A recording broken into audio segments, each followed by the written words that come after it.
Olá, sejam bem-vindos, sejam bem-vindas ao novo episódio do Pod Pediatras. Eu sou a Aline Velasco, pediatra, estou aqui com a minha amiga Caroline Mendes, pediatra, e a nossa convidada, doutora Jéssica. E hoje a gente vai falar sobre o momento em que o leite se torna o grande vilão da história.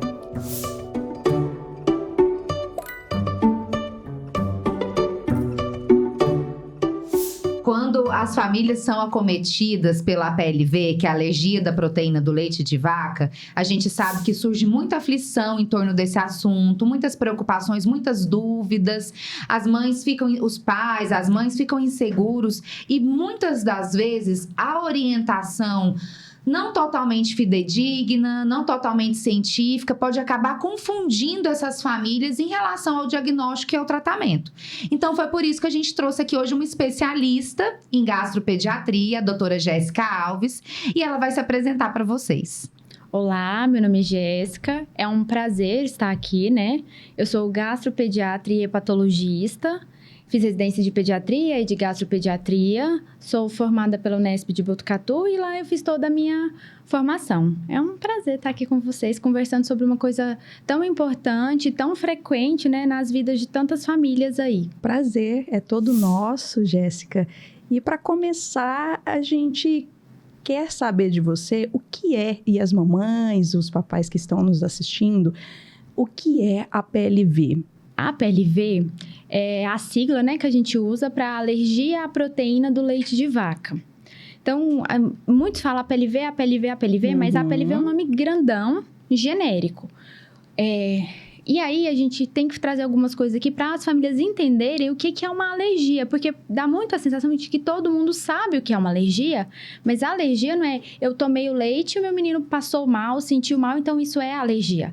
Alergia é uma reação indiscriminada, né? É uma reação que acontece após a ingestão de que nesse nosso caso, um alimento. E ela é descontrolada, ou seja, o corpo reage de forma descontrolada a uma substância e tem que ser replicável, ou seja, toda vez que eu dou aquele alimento, a criança replica do mesmo jeito o sintoma. Então, a APLV é isso. Dentro da APLV, a gente ainda consegue subdividir ela. Então, você pensa que a APLV é um grande guarda-chuva, e aí eu tenho os bracinhos ali, as arestas do meu guarda-chuva.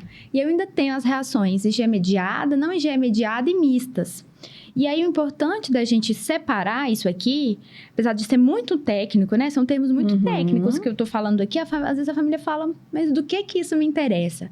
Isso interessa para entender que tem vários braços. Eu tenho várias formas de APLV, várias formas de comportar, várias formas de se apresentar e gravidades diferentes. Então, não é porque o seu filho, um belo dia, teve contato com a proteína do leite. E aí, aqui pode ser leite integral, fórmula, leite materno, traço, alimento. E não passou bem, e aí aqui a gente vai conversar o que é não passar bem. Que ele tem alergia à proteína do leite de vaca. A alergia é essa reação replicável, essa reação descontrolada do sistema imune e replicável. E aí, dentro disso, a gente vai tentar entender em que quadradinho a criança se encaixa ali do braço do guarda-chuva para tentar entender como ela vai comportar. Então, não é tudo a mesma coisa. Às vezes, até os colegas assim falam, mas aquela criança é a APLV. Então, você precisa me falar o nome e o sobrenome. Ela é a APLV do padrão IgE mediado? Ela é a APLV do tipo proctocolite? Ela é a APLV do tipo dermatite urticariforme? Porque isso muda completamente a forma que a gente conduz, entende, trata e principalmente o que esperar depois dessa criança. A gente vê então aquelas dificuldades das mães. O bebê tem muita cólica, o bebê chora demais, as fezes são estranhas. É ou não é a PLV? Por que o diagnóstico de APLV, às vezes, é tão desafiador até mesmo para os profissionais de saúde? E quais são os principais critérios clínicos para a gente poder fazer esse diagnóstico sem confusão? O diagnóstico de APLV ele é difícil, principalmente porque o padrão ouro do diagnóstico, ou seja, a melhor forma de fazer o diagnóstico é através do TPO. E aqui o TPO, né, é a provocação oral, é o teste de provocação oral. Então, como que eu fecho o diagnóstico de APLV? Eu tenho que tirar a proteína do leite de vaca, e aqui a gente está falando de alergia alimentar não como um todo, né? Eu já tô falando do bracinho leite de vaca aqui. Então, a alergia alimentar, menina, é um mundo. Em algum momento, se a gente quiser, a gente fala dela. Mas eu tô falando da proteína do leite de vaca. Eu tenho que tirar ela. E aí, a forma de retirar depende da idade, da forma que a criança é alimentada, do peso. Isso são coisas muito específicas. E a criança tem que melhorar completamente. Então, eu fui lá, tirei a proteína do leite da dieta da mãe, ou troquei a fórmula, ou mudei a alimentação da criança. Eu espero um tempo determinado, que geralmente não passa ali entre 8 semanas, entre 2 e 6, no máximo 8 semanas. E essa criança tem que fazer o quê? Ela melhora. Ela melhora completamente. E aí, depois desse tempo, o seu gastropediatra ou alergista reavalia e ele decide reintroduzir. E o que essa criança tem que fazer? Replicar. Lembra que eu falei que tem que ser replicado? Esse padrão, parece que você está vendo o mesmo filme de novo.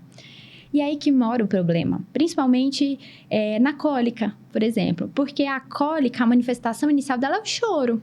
Geralmente as famílias e a gente tende a falar, é dor na barriga. Mas quando você vai estudar cólica, você vê que as pessoas que estudam cólicas nem sabem falar se é dor na barriga. A gente sabe que é um choro inconsolável, que pode durar 3 ou mais horas. Na definição nova, já não fala mais do tempo. Pode ter vários dias, poucos dias. Geralmente começa no final da tarde, começo da noite. A criança fica vermelha e do mesmo jeito que vem, vai embora.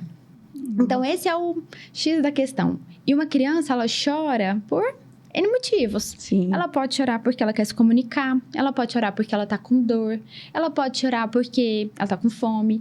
Ela pode chorar só com o neurodesenvolvimento. Ela pode chorar porque ela tem uma fratura. Ela pode chorar porque ela fez vacina. Ela pode chorar porque ela é uma criança que tem alguma alteração do sistema nervoso central. A mamada tá inadequada, a mãe tá insegura, ela tá com frio, ela tá amadurecendo o intestino. Então, é um sintoma muito inespecífico. E aí, esse é o X do problema do nosso diagnóstico. Então, acho que para resumir, por que esse diagnóstico é tão difícil? Porque ele depende de uma provocação oral com uma replicação dos sintomas. E nem sempre esses sintomas são tão fáceis de graduar. Quer ver? Meu filho tem cólica, eu levei na médica, ele orientou tirar a proteína do leite. Depois que ele orientou a reintrodução da proteína do leite, eu achei que ele tá um pouco menos chorão. Ou voltou a chorar demais. Mas quanto? A gente mede isso como? Em timbre? Em horas? Em careta feia? Em cansaço da mãe? Então, é muito subjetivo. E esse é o X da questão. Como tem vários sintomas na alergia à proteína do leite de vaca, conforme a gente for aprofundando, a gente vai falar de várias coisas, principalmente a manifestação do tipo cólica, ela é muito subjetiva. Muito subjetiva. Então, o padrão ouro é o TPO. Quando você vai para a literatura, isso muda a cara do jogo. Porque, às vezes, a família tira por conta própria, isso tem sido mais frequente com a internet. E aí, ela reintroduz, depois de um tempo ali. Ela tirou, a criança melhorou, aí ela reintroduz. Aí, naquele dia, o menino tá com mais gases. E aí, é TPO positivo ou não? Então, a melhor forma de fazer o diagnóstico é tirar, melhorar, reintroduzir e piorar. Ponto. Mas você tem que fazer isso acompanhado. Porque, às vezes, você não vai saber interpretar o peso que aquele sintoma tem. Porque, às vezes, até nós médicos precisamos olhar com refino aquela criança para falar, não, isso aqui, essa cólica aqui é alergia. Faz sentido, né? E a maioria não é alergia. A maioria é só cólica mesmo. Só cólica. E por falar em bebê, por falar em cólica, eu queria perguntar para você, doutora Jéssica, sobre aquelas mães que amamentam. Em algum momento, o bebê é diagnosticado como sendo APLV. Como que eu vou lidar com essa mãe que sente tanta culpa? Muitas vezes, foi alguma coisa que eu comi, é alguma coisa que eu estou fazendo? Será que é alguma coisa comigo? Nos ajuda aí a orientar essas mamães. É assim, eu vou trazer um estudo que eu gosto muito, não é um estudo recente, é um artigo. Ele faz uma coorte, assim, de famílias, né, de mães. Coorte é quando você pega uma quantidade ali de mães, vamos falar assim. Comparando a qualidade de vida delas antes e depois do diagnóstico. Se melhorava a qualidade de vida das famílias, dá o diagnóstico de APLV. E, surpreendentemente, não melhora. Ou seja, a vida dela antes do diagnóstico é ruim. Isso é importantíssimo, né? Porque ela tá tensa, ela tá nervosa, ela tá com uma criança que tem, querendo ou não, uma patologia, uma doença. E depois que você dá o diagnóstico, que você dá o nome, sobrenome, endereço e fala, segue esse caminho aqui, ela ainda continua nervosa, ela ainda continua tensa, ela ainda continua insegura. Por quê? Porque hoje a principal conduta de tratamento é tirar a proteína do leite de vaca e substituir, se necessário, caso a caso. Só que isso não impede que a criança tenha exposição acidental, que a criança pegue do coleguinha. Então, falando assim, de uma forma geral, o que eu posso falar para essas mães é que, assim, esse sentimento é comum. É comum da mãe em si só, vocês sabem melhor do que eu, a insegurança, a hipervigilância, né? Toda mãe ali, que mãe que não acorda de noite ali no primeiro mês para ver se a criança tá respirando. Nossa, meu menino dormiu demais, será que tá vivo? E a outra coisa, assim, o que eu posso falar é, a alergia à proteína do leite de vaca vem de alguma coisa que você comeu, né? Ela vem da proteína do leite de vaca, mas não significa que você é culpada. Entende? É uma alergia alimentar. A forma de alimentar o bebê é amamentando. E tem que lembrar que ela é multifatorial. Ou seja, não é só você, mãe, que está causando esse problema. Você tem a genética desse bebê.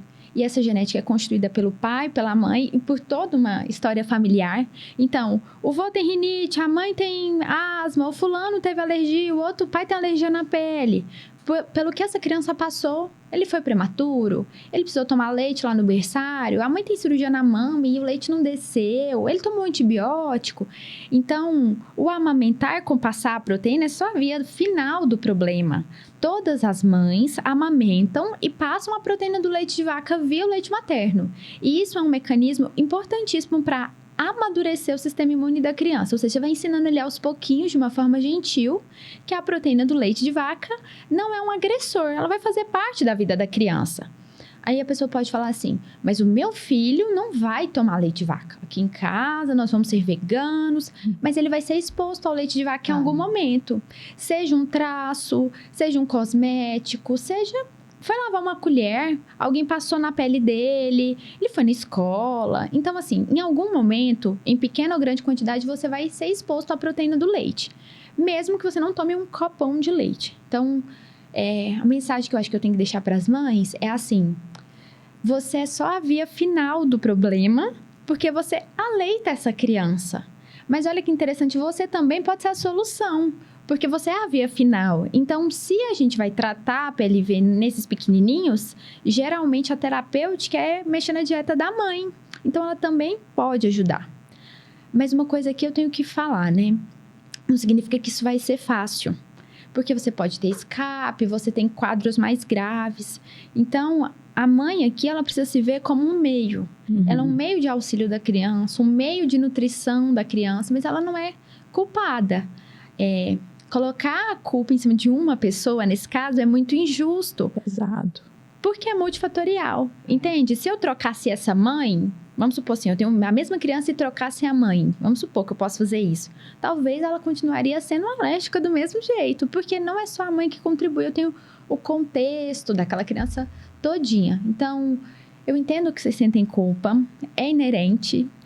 A gente já sabe, a gente que eu falo, a medicina, os estudos sabem que isso é um negócio importante, mas tentem não se culpar, tentem se informar, entender que é um processo. A maioria das crianças vão ficar curadas até os 2 anos de vida, mais pra frente de chegar nisso aí, e que a culpa ela não ajuda muito aqui, porque ela não te faz mover. O que eu posso deixar, que eu acho que faz muita diferença na alergia à proteína do leite de vaca, é cercar de bons profissionais. De gente segura do que está fazendo e sem terrorismo. Porque a internet ela é maravilhosa, ela abre portas infinitas, mas ela é informação, ela não é conhecimento. Então, de repente, você lê assim no Instagram, porque ali nesses fóruns é onde as mães pesquisam demais, e tem mães, meu Deus, que elas ficam... Elas leem tudo, de tudo. É assustador. Assustador. Você encontra na internet. Quando você for buscar a PLV, é assustador. E aí, de repente, todo mundo tem a mesma graduação de APLV. Sim. Todo mundo é muito grave, todo mundo reage a traço, todo mundo faz anafilaxia. Opa, peraí. Não é assim. Não é todo mundo que é igual. a mãe de vocês falava isso, a minha também falava, né? Você não é todo mundo, minha filha. Existe toda uma ciência, né? E é isso, né? Tem que individualizar cada caso ali com a ajuda do profissional para poder conduzir. Eu acho que é isso, assim. Se eu pudesse falar pra mãe, substitua a sua culpa por uma boa rede de apoio. De informação segura, confiável, sem terrorismo, e por bons profissionais. E aqui eu não tô falando só do médico, eu tô falando da nutricionista, eu tô falando da consultora de amamentação, eu tô falando do pediatra, porque quando a mãe tá insegura, qualquer coisa que foge, que desalinha o coral, parece que fomenta mais a insegurança dela. E não é infrequente você ver no consultório mães que vão pra terapia mesmo. Não só por causa do puerpério, que a gente já tá no momento crítico da mulher e da mulher mãe, né? Que virou mãe. Mas aí você junta, né? Aquele bebê que era pra ser perfeito, lindo, maravilhoso. Ele já é dificultoso, porque ele é um chorão, a fralda não tá lá, essas coisas. Você faz xixi toda hora. Eu não consigo deixar ele no berço, o berço tem espinho. E aí ainda vem a PLV, que me dá um trabalhão quando o diagnóstico tá certo. E ainda tem aquelas que nem o diagnóstico adequado tem, ou seja, elas param de comer tudo. Então, você tá puérpera, sem dormir, sem comer, com medo, ainda cuidando de uma criança que dá um trabalhão. Quem teve um recém-nascido sabe.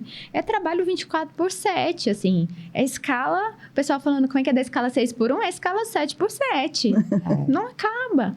Então, de tudo isso, cerquem-se de profissionais, não só de informação. Porque, às vezes, o que você acha que é informação segura, na verdade, é uma informação muito alarmista. E o contrário também é verdadeiro. Às vezes, a criança é uma criança mais grave, ela precisa de uma abordagem mais robusta, com caneta de adrenalina, essas coisas bem graves, e as pessoas não conseguem, subestimam. Então, você precisa de alguém que fala, olha, o seu filho é assim, e a gente vai por esse caminho. E se não der certo, a gente vai recalcular a rota. E eu tô aqui pra você. Eu acho que, mais do que qualquer dica, conselho, teoria que eu trouxer aqui, eu acho que é isso. A mãe precisa ter uma fonte segura para ela beber. Onde aquela fonte fala o que é adequado na hora adequada. Então, seu filho é grave, olha, seu filho é grave, a gente faz isso, isso, isso. Não, o seu não é tão grave, ele vai se comportar provavelmente assim, a gente faz isso, isso, isso. Porque são muitas vozes. E isso cansa.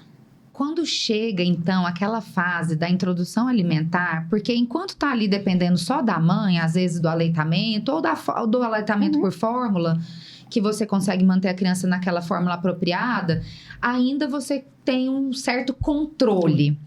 Mas quando chega na introdução alimentar, que você tem aquela dificuldade de lidar com os cuidadores, de lidar com o ambiente que a criança vai estar convivendo, aí é escola, creche, igual você falou, troca, a criança, um pega o lanchinho do outro, e às vezes não dá para supervisionar tudo isso, o preparo desse alimento, a pessoa entender o que é uma contaminação cruzada, o que pode interferir, porque às vezes as pessoas não conseguem compreender que a alergia não é dose dependente, não é só se comer muito. Então, como que a gente pode ajudar essas famílias nessa hora ali da introdução alimentar? Como a família se organizar para esse momento? Porque veio aleitando, veio amamentando, ou por fórmula ou por leite materno. E agora nós vamos introduzir a alimentação. Você falou uma coisa muito interessante, que é um conceito que tem mudado, que é muito interessante. Você falou assim, alergia não é dose dependente. Agora é. Olha que interessante. Antigamente que eu tô falando, 2018, tá? Não tô falando assim, daqui, né? A gente falava assim, ó, alergia alimentar é qualidade dependente. Tem ou não tem, certo? Hoje a gente sabe que ela é os dois. Ela é qualidade e dose. Principalmente o tipo IgE mediado, que é um outro braço, anafilaxia, esse outro braço que tende a ser um pouco mais florido, vou falar assim, né? Ele também é dose. Então, olha o balaio de gato que nós estamos falando. O IgE mediado, para as pessoas entenderem, é aquela que vai ter manifestações mais graves, que talvez você vai precisar de intervir mais imediatamente. Isso. E mais imediatas. Ou seja, ela vai acontecer ali nas 2 primeiras horas, assim. A não IgE, ela é uma reação que acontece depois de 2 horas. Não é que ela não é mais grave, mas ela acontece de forma mais insidiosa, mais lenta. Então, é aquele menino que tem diarreia, que desidrata, que vomita, que fica fica desnutrido, mas não é aquele menino que você fala assim, não, se eu dei o leite, meu menino tá gravemente doente, meu Deus do céu, vamos pro hospital correndo. Tá fechando a glote, né, que o pessoal fala.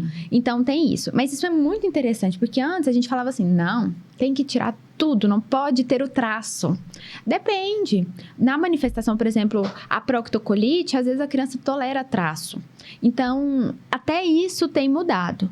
Mas eu acho que para eu conseguir responder a pergunta, é assim, quando vai começar a introdução alimentar, uma coisa que é importante é a família confiar no diagnóstico.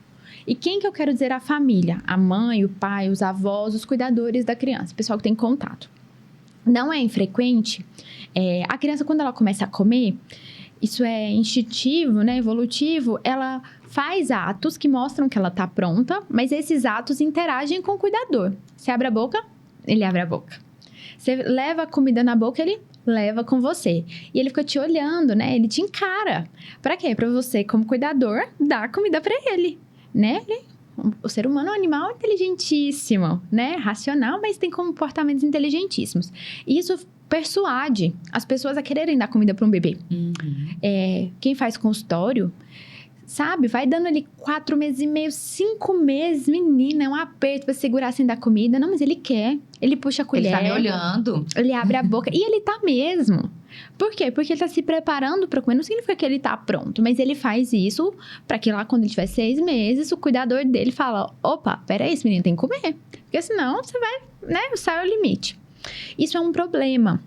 Porque aí a família fala assim, e aqui eu vou trazer a figura dos avós, porque geralmente é quem mais cede fácil, assim. Só um pouquinho, não faz mal. Só aquele bolo do aniversário. Ele tá com tanta vontade. Olha a carinha dele me olhando. Como é que é? Em São Paulo eu aprendi, eu sou goiana, né? Mas morei um tempo fora e voltei. Quando eu fui pra lá, eles falavam lombrigar. Eu nunca tinha ouvido essa expressão aqui. Eu não sei se existe aqui. Eu acho que existe. Eu que não conhecia. Ele vai lombrigar. O que é lombrigar? É ter febre porque quer comer um negócio. É tanta vontade. Ele passa mal. Ele vai lombrigar. E no outro dia o menino, sei lá, uns 2 dias, pegou uma gripe aí, viu? Lombrigou. Então, isso é muito frequente. Quem convive, né? Ele vai lombrigar. Então, a primeira coisa é acreditar no diagnóstico. Por quê? Eu não sei, de todas as crianças, por exemplo... qual é a quantidade que eu posso dar? Que ele vai tolerar. Isso. E qual a qualidade, entende? Então, eu tenho esse problema. A gente, enquanto médico, já sabe que a PLV é quantidade e qualidade. Mas uma coisa é, eu lá no meu consultório, testando graminha por graminha, no ambiente controlado, e aí eu falo, esse menino aqui tolera tanto, então eu vou liberar tanto. Outra coisa é a família. Quanto que ele tolera? Meia balinha? Meia colher? Passar na boca, alguma coisa assim, a gente não sabe. Geralmente, as quantidades autorizadas, que a gente fala de tolerância, são pequenininhas. Então, provavelmente, qualquer coisa que a pessoa for dar já vai ser grande. Então, confiar no diagnóstico é uma das causas, porque às vezes a família não confia e dá escondido. E aí, a criança tem o que a gente chama de escape, né? Que é a exposição inadvertida. E aí, é um problemão, né? Porque a gente sabe que às vezes a família fica louca, desesperada, sem saber o que está acontecendo. Tem crianças que têm manifestações graves, urticária, anafilaxia, precisam ir para o pronto-socorro, precisam ser hidratadas. E, infelizmente, aquele cuidador ali não acreditou muito e fez isso. Então, a primeira coisa para mim é a família confiar no diagnóstico, os cuidadores. A segunda coisa que eu acho que facilita muito é fazer comida em casa. Então, a mãe de criança com a PLV, ela é uma marmiteira. É uma marmiteira. Toda festinha, ela leva o brigadeiro dele separado. É uma realidade. Ela é marmiteira. Avisa na escola que não pode participar das festinhas. Isso. Hoje em dia, eu acho que com a introdução... Tem muita criança hoje em dia com a PLV, né? E a gente tá na segunda... Já passou, né? Da segunda onda da alergia, né? A gente tá indo pra terceira ali, eu acho. As coisas facilitaram porque a gente tem muita fruta. Né, o pessoal começou a entender que não é pra estar dando doce pra criança e tal, mas a bolacha, ela tá aí, né? Tá. A bolacha, ela tá aí. A bolacha é prática. Maravilha. E gostosa, né, gente? A gente já comeu bolacha, né? Não é saudável, mas é gostosa. Então, acho que é isso. É orientar os lugares que a criança frequenta. Olha, meu filho é alérgico, por favor, não dá. E aí, dependendo do tipo da alergia, você conversa com o seu médico sobre o que a gente chama de plano de ação. Então, acho que para resumir, 3 coisas, né? Primeiro, conscientizar quem cerca essa criança de que é alergia. E para isso, o diagnóstico tem que estar bem fechado, até para a família ter segurança, porque às vezes a família fica com dúvida, mas será que é? Será que se eu der só um pouquinho? Então, acho que a primeira coisa é isso. Fechar o diagnóstico, conscientizar os cuidadores, o pai, a mãe, a avó, a babá, a escola. A terceira coisa é se preparar para o contexto. A gente vai viajar, vai de carro, vou para casa da avó. É isso, né? Levar a comida ali da criança, principalmente no começo da introdução alimentar, porque depois eles vão tendendo a ficar tolerantes e aí o médico vai te orientando. Talvez você consiga já coisas aí que estão nas estantes dos mercados usarem. E a terceira coisa é plano de ação. Terceira ou quarta, né? Plano de ação. O que é o plano de ação? O plano de ação é o que fazer quando dá errado. Então, assim, poxa, eu tava no posto... Vou te dar um exemplo. Às vezes, a criança tá na escola. O coleguinha... Vocês são mães, eu acho que vocês vão saber melhor que eu. O coleguinha tá chupando balinha. Aí ele tira da boca dele a balinha babada e enfia na boca do outro. Quando a professora viu, já era. A criança que tende a ser mais grave, graças a Deus não são todas, mas a que tende a ser mais grave, ali na hora ela pode ter uma reação. E aí, o que a gente faz? A gente chacoalha, a gente sopra, a gente reza. A gente sempre pode rezar, né? Sempre ajuda. Mas ter o plano de ação. Não, você dá o antialérgico, não, você só espera. Não, o meu filho já teve anafilaxia, ele tem indicação de usar caneta de adrenalina que dá dentro do estojo, ele usa corticoide, ele usa bombinha, tô indo aí buscar, faça isso. Então, eu acho que conversar sobre o plano de ação. Nem todas as crianças precisam ter um plano de ação muito grande. Algumas crianças, o plano de ação vão envolver uma medicação, nenhuma medicação, só observação. Mas eu acho que é isso, eu acho que a informação ajuda muito. E com relação a essas mães que vivem esses momentos mais graves, né? Um APLV e que precisa de adrenalina, esses pacientes mais graves, elas ficam ali com a dúvida que martela, será que meu filho vai ser para sempre APLV? Será que a gente vai ter que cuidar disso para sempre? O que a doutora poderia nos falar diante disso? Porque tem aqueles que são mais... as manifestações são mais sutis. Sim. E esses outros pacientes que apresentam uma forma mais grave, normalmente são as mães mais ansiosas e mais atônitas por essa resposta. E olha que interessante, né? Às vezes a criança da manifestação não tão grave, ela tem uma manifestação muito florida, tipo sangue nas fezes, que é a proctocolite. Isso é desesperador. Assim, ver sangue em qualquer lugar é desesperador. Porque indica que alguma coisa ali tá errada, né? Assim, no filme, no desenho, na nossa vida, primeira coisa que você machuca, você passa a mão pra saber o quê? Tem sangue? Uhum. Então, é desesperador. Então, também tem isso. Às vezes, a manifestação não é a mais grave, mas ela é a mais florida. Isso dá um desespero. Então, conversar, né? O que eu posso falar é assim, antigamente, a gente falava assim... Não sou tão velha assim, né? Mas a gente vai conversando. Até 2 anos, 80%, 90% vai estar curado. Até os 5, 90% vai estar curado. E depois dos 5, quase ninguém mais. Menos de 10%. Tem acontecido um negócio interessante que essas crianças estão ficando mais persistentes. Ou seja, elas não têm todas, né? Não têm adquirido a tolerância. Tolerância aqui é cura, tá? Só pra vocês entenderem, assim, pessoal de casa, né? Tolerância é cura. Então, quando eu falo que uma criança está tolerante, ela está tolerante à proteína, ou seja, ela não faz mais reação alérgica à proteína. E se eu continuar reexpondo ela com uma frequência adequada, né? Porque se eu parar, esse sistema imune pode desaprender, ela vai viver bem com isso, tolerando o alimento. Então, isso tem mudado. A gente tem visto crianças com alergias mais persistentes e mais graves. Algumas coisas chamam a nossa atenção para saber se essa criança vai ser persistente e grave, né? Ter histórico de anafilaxia chama a nossa atenção. E ter dermatite atópica, assim, são coisas que chamam bastante a atenção para potenciais de gravidade. É claro que isso cada dia mais tem mudado. Os documentos novos têm tentado cada vez mais estratificar essas crianças, ou seja, separar elas em prateleirinhas para tentar facilitar ou para tentar mostrar melhor o caminho para a gente. Então, vai depender da manifestação da criança, tá? Para você falar para a família, assim, sobre cura e tolerância, vai depender da manifestação da criança. Então, uma proctocolite, que é o sangue nas fezes, que todo mundo mais V, a mais frequente, a maioria até os 2 anos vai estar tolerante, curada. Principalmente ali depois dos 9 meses. Já uma FPAS, que é aquela reação que a criança vomita, tem diarreia, pode ter febre, né? Pode ter quadros muito graves, tipo sepse. A gente sabe que entre 12 e 15 meses. Geralmente não passa dos 2 anos, 36 meses. Então, vai depender da manifestação. De uma forma geral, o que eu posso falar? A proctocolite, que é o sangue nas fezes, é a alergia mais comum. Hoje, ela ainda é a forma mais comum. Essa alergia tende a se resolver até os 2 anos.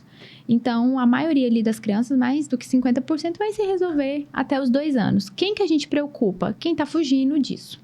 Tá? E aí é acompanhamento mesmo, perguntar mesmo para o seu médico qual que é o nome e sobrenome, o que eu tenho que fazer, o que a gente espera, porque aí vai depender bastante de caso a caso. Por exemplo, é uma proctocolite, mas tem dermatite atópica. Opa, peraí, ele pode ter tendência à persistência. Não, ele era só uma proctocolite, mas ele teve dermatite atópica e aí comeu uma fruta e fez anafilaxia lá na frente. Não, peraí, que essa criança eu acho que vai ser persistente. Ele tem manifestações mistas. Ele tem mais de uma manifestação. Ele tem IgE e não IgE. Antes a gente separava. A gente achava que quem era IgE estava aqui.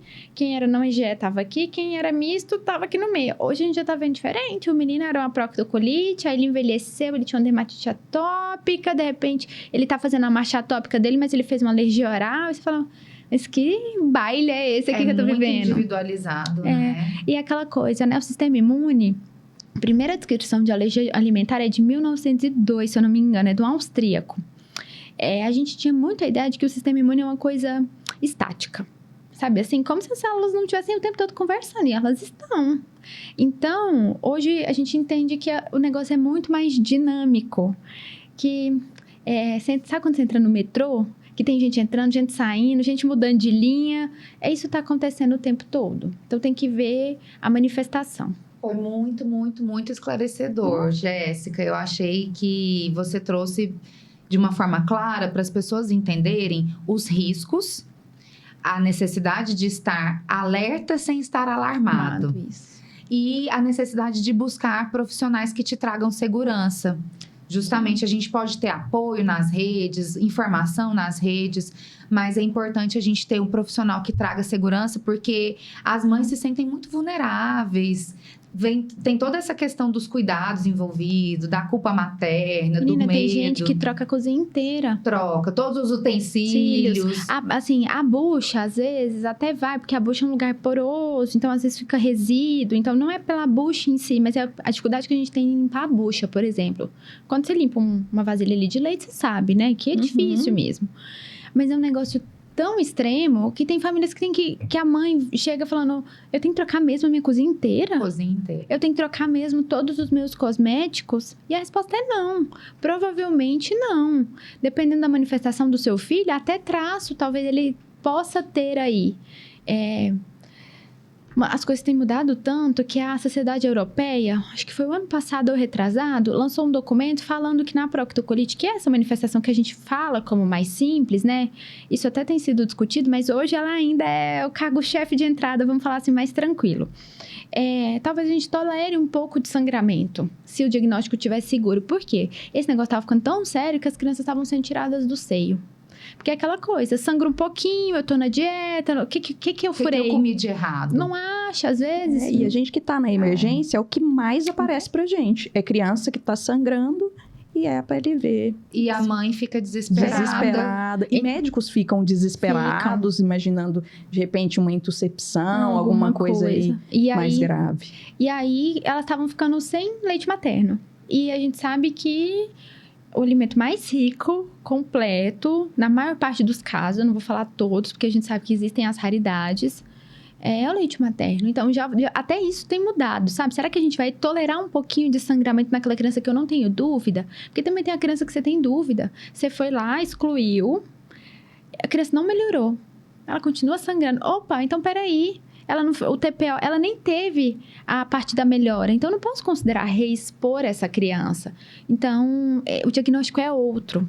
Então, isso tem mudado bastante. Eu acho que o que a gente precisa é chegar um pouco mais perto das famílias, para as famílias entenderem que nós estamos vivendo as ondas de alergia, que informação é importante, mas do jeito que está sendo solto, não dá para ser. Todo mundo não é igual. A PLV do seu filho é diferente da PLV do filho do vizinho, que é diferente da PLV do filho do fulano. A maioria vai ter cura, graças a Deus. O sistema imune vai aprender a tolerar a proteína. Hoje, a gente tem visto casos mais graves com persistência, mas acompanhar essas crianças é importante para você saber colocar ele na prateleira e começar a falar para essa família, olha, o seu menino, eu acho que ele talvez seja mais grave. Não, o seu tá indo bem, eu acho que a gente vai bem. Para, então, tentar dar um pouco de segurança para essas famílias. Porque, pelos estudos, a gente entendeu que liberdade a gente não dá muito, né? Elas continuam receosas. Então, eu acho que é isso. E a outra coisa que eu queria falar, assim, que a gente falou lá da cólica, que eu acho que é muito importante a gente trazer assim, é que, assim, hoje nós temos discutido muito prevenção de alergia à proteína do leite de vaca. Porque mais do que remediar, a gente quer prevenir. Muitas coisas têm sido faladas, introdução precoce do leite de vaca, proteger a barreira cutânea, introdução alimentar em tempo oportuno, microbioma, enfim, isso dá um podcast inteiro. Mas o que eu posso falar para as mães é, não saiam por aí, tirando a proteína do leite de vaca da sua criança quando ela nasce, ou seja, da mãe, né? A mãe, meu menino nasceu, então eu vou ficar 2 meses sem nada de leite, de traço, de nada, além do estresse. Porque talvez você está tirando a oportunidade do sistema imune aprender com você, de uma forma gentil, a tolerar a proteína do leite. E aí, ao invés de permitir que o seu filho não seja um alérgico, a retirada prolongada pode fazer com que o seu filho não adquira a tolerância ou perda a tolerância que ele estava adquirindo aos pouquinhos. Então, não é infrequente. Eu já vi algumas vezes o pessoal criar uns protocolos. Eu confesso que eu tenho um pouco de preconceito com a palavra protocolo. Bebê sem cólica. E aí vem uma listona, assim, pra mãe. De restrição alimentar. Já na gravidez, onde ela tem que tirar ovo, trigo, e aí eles vão introduzindo com tantos tempos. Então, 4 semanas, faz isso. Então, talvez a sua criança não seria alérgica. Ela até tem a genética, o sistema imune dela até reconhece a proteína, mas lá no peito, de um jeito gentil, com uma flora preservada, sem usar antibiótico no seio, ela ia ser tolerante. Aí, o que você faz? Você tira a oportunidade dela aprender a tolerar. E aí, ela fica. Porque o sistema imune, ele está o tempo todo aprendendo. Ele é um aluno. Ele está o tempo todo aprendendo. Ele aprende com vírus, ele aprende com a bactéria, ele aprende com a proteína, o leite, o ovo, a soja, o trigo. Então, essa retirada... E aí, a mãe que já teve um filho alérgico, ela tem muito medo, com razão, porque ela sabe o caminho que ela passou. Ela já pensa, já vou tirar logo. Porque, né, o outro foi tão difícil, é mesmo pai, mesmo genética. Mas talvez esse não. Talvez esse tenha outra manifestação. Talvez a manifestação seja menos grave. Então, evitar de expor a criança é também um erro, sabe? A internet, ela é maravilhosa, mas ela planifica as coisas. Eu acho que é isso. Não deixem o conhecimento, a informação planificar as crianças, né?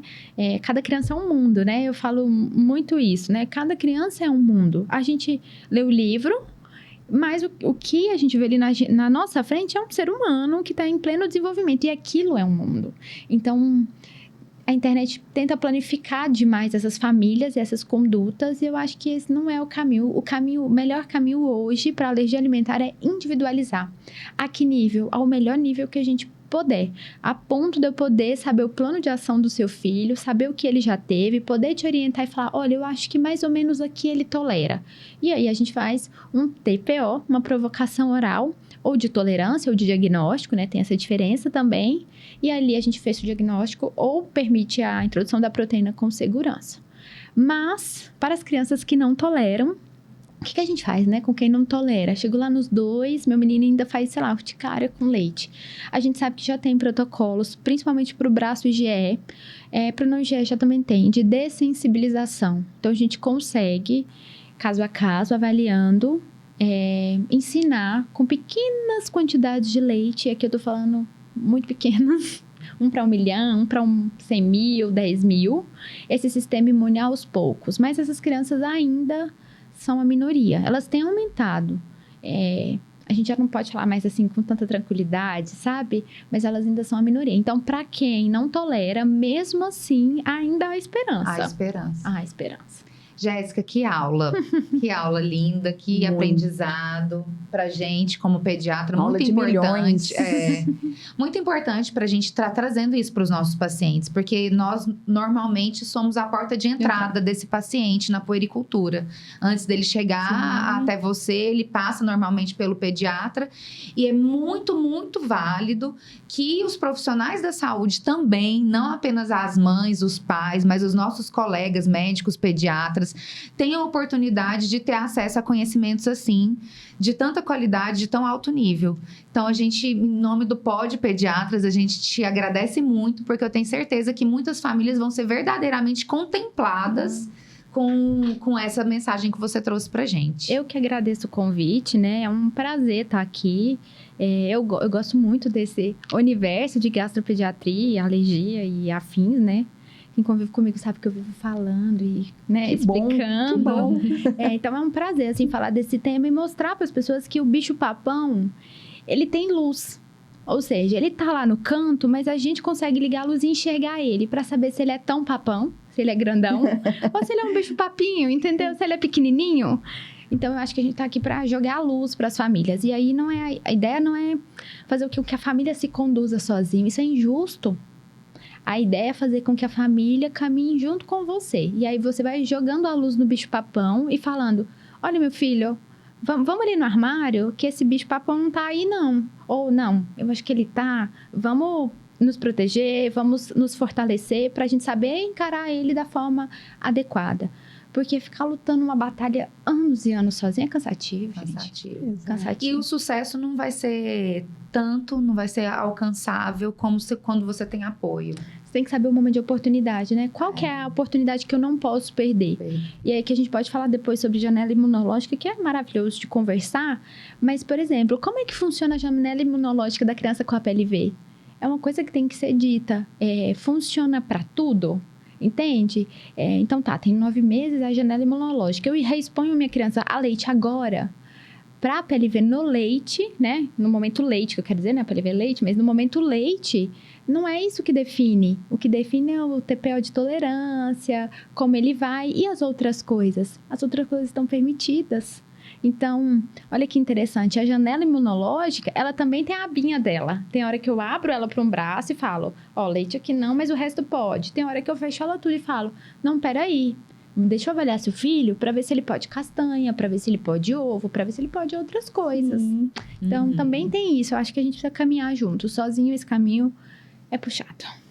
Deixe seu contato para quem está precisando desse apoio, dessa ajuda. O meu Instagram é Jéssica Alves Gastroped, Jéssica com K. Não é Késsica, é Jéssica mesmo. Jéssica.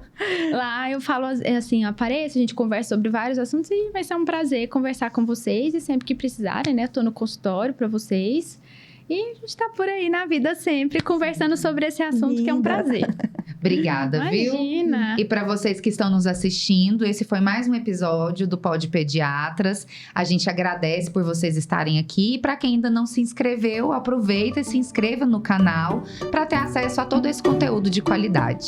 Até o próximo episódio. Até o próximo.